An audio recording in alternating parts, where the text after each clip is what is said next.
중요한 게 입시는 수시 모집과 정시 모집이 있고 그다음 추가 모집이 있어. 세 가지인데 추가 모집은 실제로 서울권 대학은 의미가 없어요. 추가 모집은 인원이 다 등록이 안 해가지고 예를 들어 지금 10명이 부족하다 그러면 추가 모집해가지고 뽑는 경우는 있는데 그건 다 대전권이라든지 지방권 대학이 그래.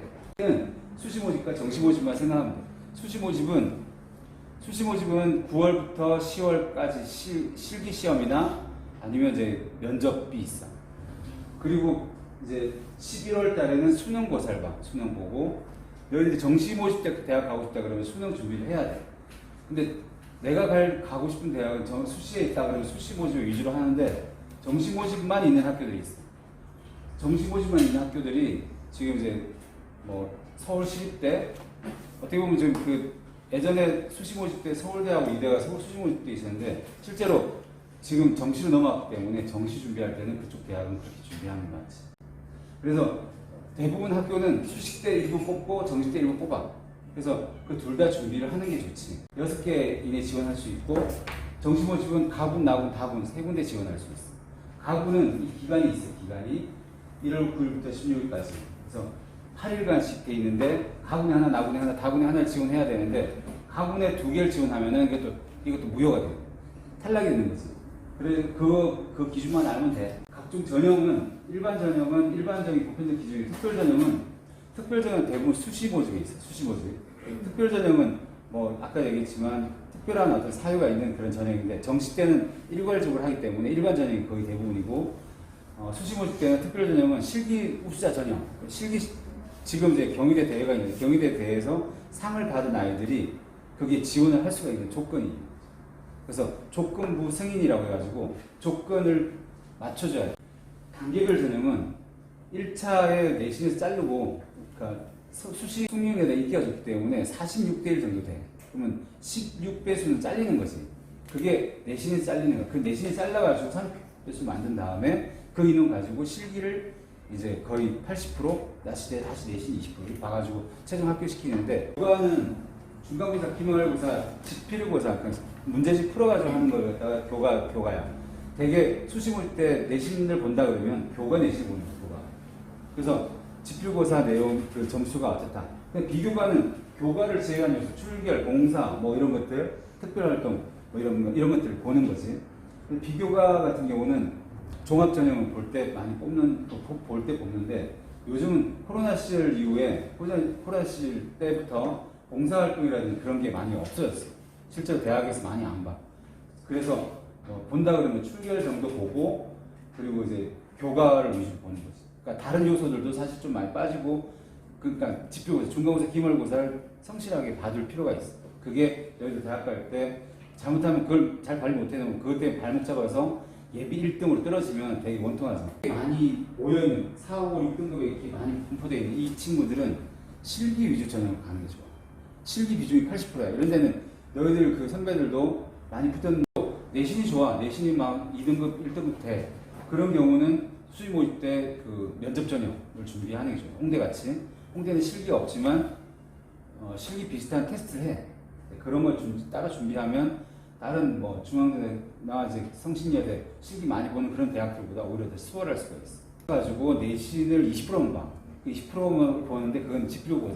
그러니까 지금 중간고사, 기말고사 본 것만 보는 거지. 그래서 그 실제적으로 옛날에 2.5, 2.4 등급 안에 든 애들이 1단계 통과돼가지고 계속 시험 볼 수 있었는데 면접까지 갈 수 있었는데 지금은 한 4등급까지도 4등급 초반까지도 홍대 지원을 했을 때 1단계 통과되면은 기회가 또 있을 수 있어. 그래서 내가 좀 이렇게 근데 생활 기록부의 내용이 좀 선생님들이 조금 이렇게 조금 꼼꼼하게 써주거나 너희들이 또 활동이 좀 좋으면 그걸 활용해가지고 생기부 내용 가지고 홍대를 지원했을 때 1단계 통과돼 내신으로 통과돼가지고 그 서류 전형 면접 그러니까 서류 전형이라는 미술활동 보고서랑 그 생기부 내용 보고 통과됐다 1단 통과됐다 그러면 면접이 나왔어. 면접하고 최저 기준이 서울은 있고 조치원 홍대 세종시에는 없어. 그래서 너희들이 애니과 가고 싶고 뭐 그런 꿈이 약간 밑에 깔려 있잖아. 그러면은 홍대 세종시 캠퍼스 갈 확률도 되게 높아. 확률 높일 수가 있지. 왜냐면 최저 기준이 있으면 뭐 세 과목 합이 9등급 나와야 돼. 그러면 국어, 영어, 사회를 평균적으로 333 등급 이내 들어야 되거든. 근데 조치원은 없으니까 뭐 없다는 거는 아예 수능을 아예 빵점 맞아도 되는 거야. 서울대 같은 경우는 국어, 사회만 봐. 나머지 과목은 강점으로 보는데 국어, 사회가 점수가 좋다 봐. 2등급 나온다. 그러면 서울대가 그러니까 다른 과목 다 못하는데 국어, 사회가 점수가 2등급 나와. 내신도 그러니까 내신은 안 보니까 수능으로 2등급 나와. 그러면 서울대도 갈 수 있는 기회가 주어질 수 있어. 이 성진여대 같은 경우 7등급까지가 점수가 거의 똑같아요. 1등급 100점인데 7등급이 90점이에요. 그럼 이 1등급 7등급까지는 이 폭을 내신의 차이를 두지 않는 거죠. 근데 갑자기 8 내려가면 툭툭 떨어지는 거죠. 그 얘기는 뭐냐면 7등급까지는 우리 실기 잘하면 받아주겠다는 뜻이야. 자, 여기서 이 차이들이 이 빨간색이 넓은 게 이런 대학들 동덕여대, 이제 여기 덕성여대, 단국대, 또 6등급 나 5등급까지 비슷하게 본다. 이런 대학들은 실기 비중이 되게 높은 대학들이에요. 그 차이는 뭐냐면 내신보다는 내신은 한 6등급 나와도 7등급 나와도 난 우리는 별로 상관하지 않겠다. 실기만 좋으면 뽑아주겠다. 그런 뜻이야. 그래서 이런 대학들에 내가 내신이 안 좋다면 이런 대학들에 지원하는 것도 하나의 방법이 되는 거지. 입시에서는. 얘는 이 대학을 지원하면은 내신이 별로 안 좋지만은 실기 비중이 높고 내신 비중을 학교가 굉장히 낮췄기 때문에 합격할 수 있겠다. 그런 판단하는 거죠. 근데 그것도 그냥 혼자 생각해서 하는 게 아니라 작년에 같은 사례, 올해 같은 재정에 같은 사례 그걸 유추해가지고 판단해야 돼. 그래서 입시 분석은 너희들이 할 수 있는 게 아니라 엄마랑 머리 싸매고 해도 소용없어.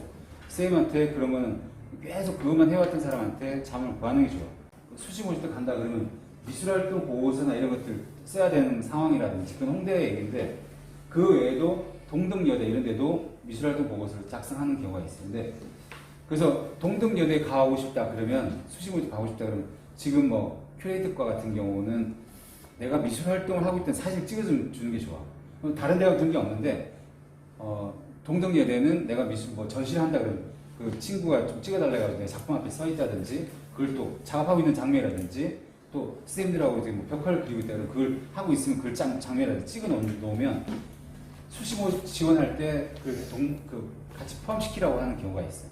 그럼 그 포함시켜가지고 근거 있는 자료를 만드는 거지. 세부 특기 사항인데 세부 특기 사항은 과목별로 선생님들이 쓰는 내용이거든.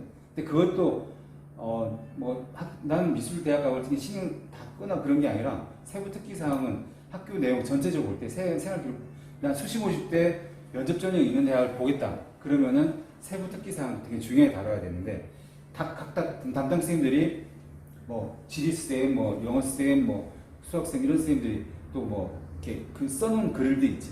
수업 시간 했을 때. 근데 그런 내용들이 대학들에서는 좀 봐. 그래서 내가 좀 수업 시간에 성실하게 선생님들한테 수업에 참여하고 그런 성실도가 보이는 게 좋아.